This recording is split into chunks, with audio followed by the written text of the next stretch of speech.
Hello and welcome back to Proactive Investors. Joining me now from Nova Minerals is CEO Christopher Gutteisen. Chris, great to have you back in the studio with us today. Trust you're keeping well. I am. Great to be with you, Alicia.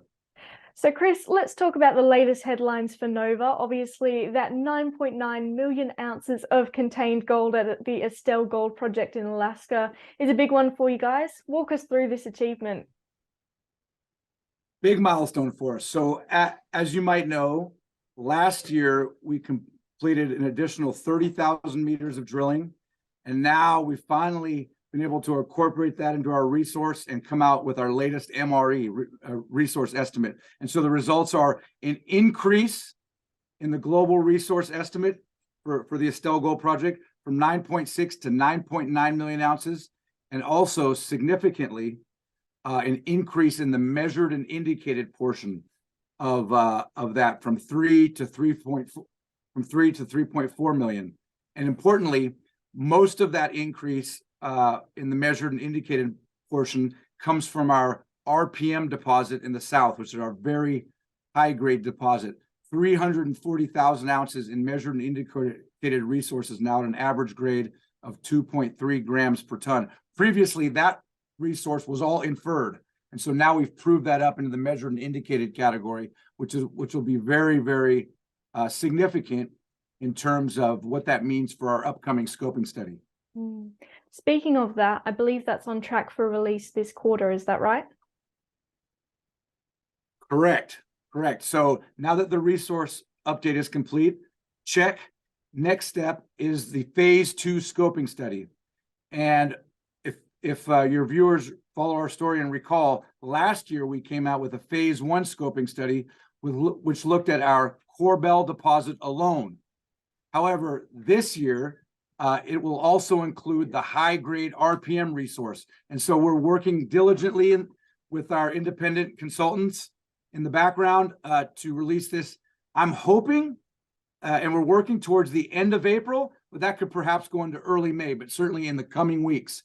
That will come out, and I expect, all things being equal from phase 1 scoping study, a few tweaks here and there, but the only difference is now you'll be having 340,000 ounces of additional high-grade material coming into those early years, and so that should bode very well for the key economic metrics like payback period and NPV, IRR, these kind of things. So people can keep us on your radar. That'll be coming out very soon. I'm sure us and investors will check back in with you very shortly on that scoping study progress. But Chris, you mentioned there as well, a big component of this resource is measured and indicated ore. Tell us a little bit about how the further drilling programs are going to continue to continue the Estelle Gold story. Right. So at RPM, that'll be the main focus of our upcoming 2023 drilling program, because the measured and indicated portion we have there already, importantly, it's where it sits in its geometry. So it's like a high-grade core. It's a pod that's right on the surface, and it'll be early years production. It'll be part of a starter pit.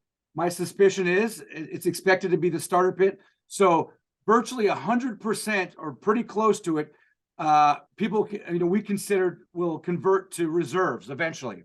And so obviously with something like that kind of potential, which we've already proven now at RPM, 90% of our efforts this year in this year's drilling program will be at RPM because it remains wide open. The RPM story isn't over. It's just getting started.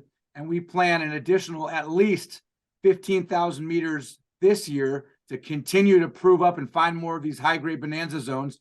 And then also our drilling programs this year will be going to the nearby Train prospect. And Train has shown itself to be potentially another one of these massive intrusive related gold systems.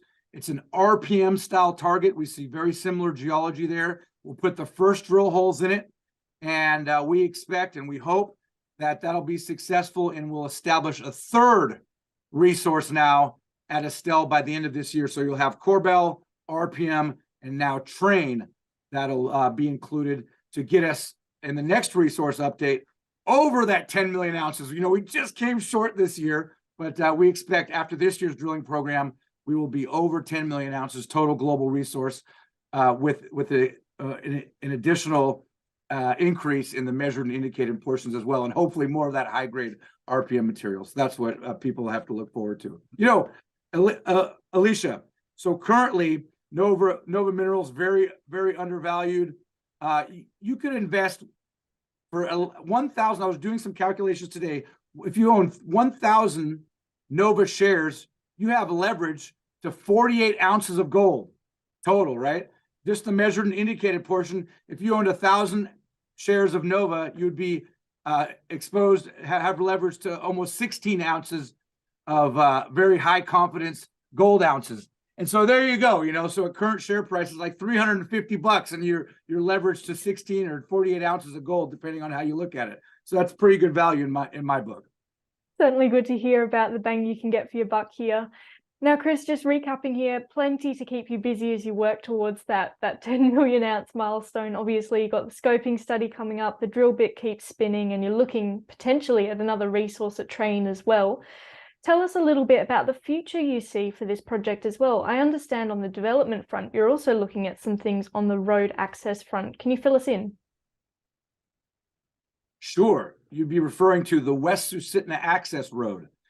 This project is gaining major momentum and getting widespread support across the spectrum of society here in Alaska, be it the state government. It's the state government project being fully funded now, the EIS process, which is going through now.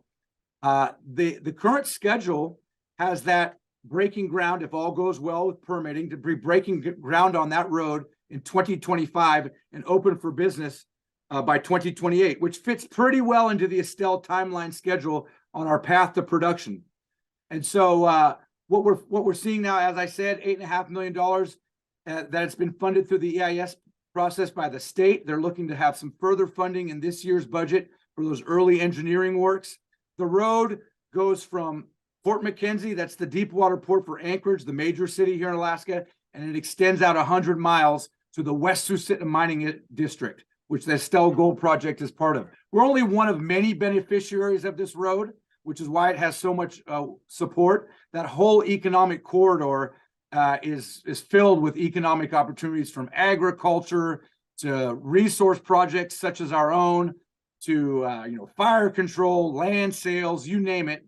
And the locals and their local support, community support is widespread as well. They just recently did a poll. 60% of the local population in the Matsu borough here, that's like a council, I think in Australian terms, is in support of the road. Only 7% are not in favor of the road. And in that middle ground are people that just want to go, hey, there's a road, tell me more, right? And so fair enough. And so it's looking very good. And an all-weather, all year round road like that, on the same schedule basically that we are on our path to production, is looking very positive in terms of getting the Estelle Gold Project up and running here in the very near future. Good to hear that infrastructure is also in the pipeline, something that will help you as you move into production down the track as well. Nova Minerals CEO Christopher Gutteisen, thanks again for your time and filling us in on this important milestone. Great to be with you, Alicia. We'll see you next time.